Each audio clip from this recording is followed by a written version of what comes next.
herbs in the milk, and so then that almost infused, well it did, it infused the milk kind of like a tea.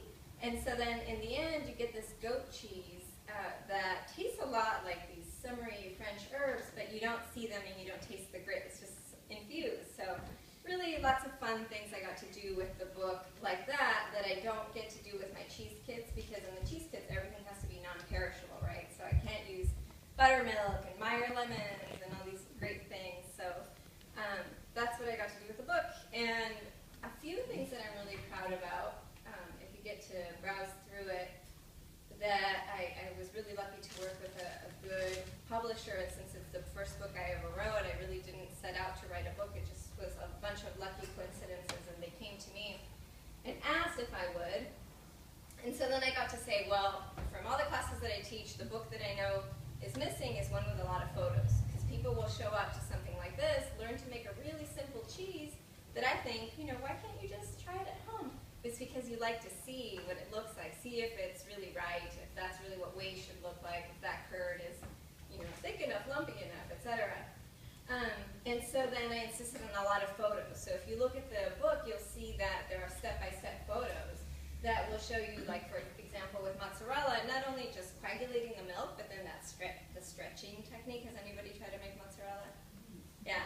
And that's always the part that's fun and enticing, but also intimidating. So I wanted to be able to show it in the photos, and that it can look different. So there'll be a couple different cheeses that are the mozzarella style.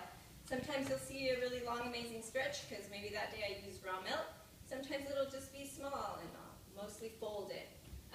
But I wanted to show that variety, because I don't know if everybody has raw milk, or if you're going to go to the store and just grab yourself some good milk, which I hear.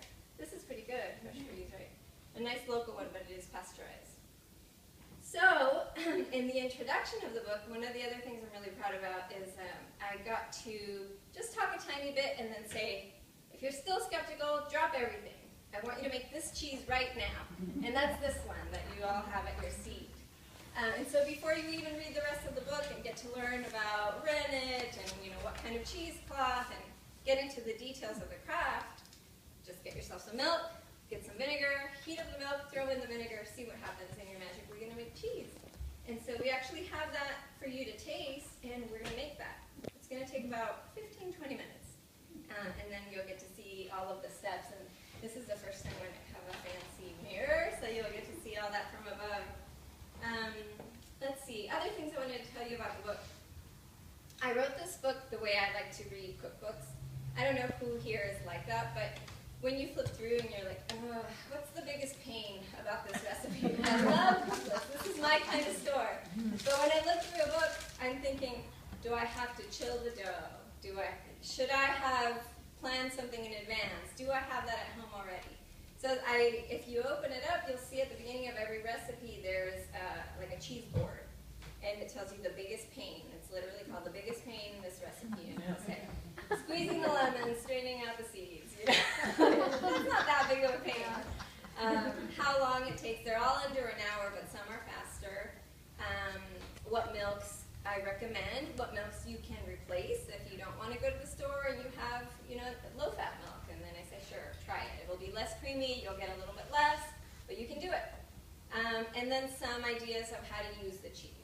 So one of the things I kept hearing from people who would use my kits is they loved being able to make their own ricotta, but then they're like, what do I do with almost 2 pounds of ricotta?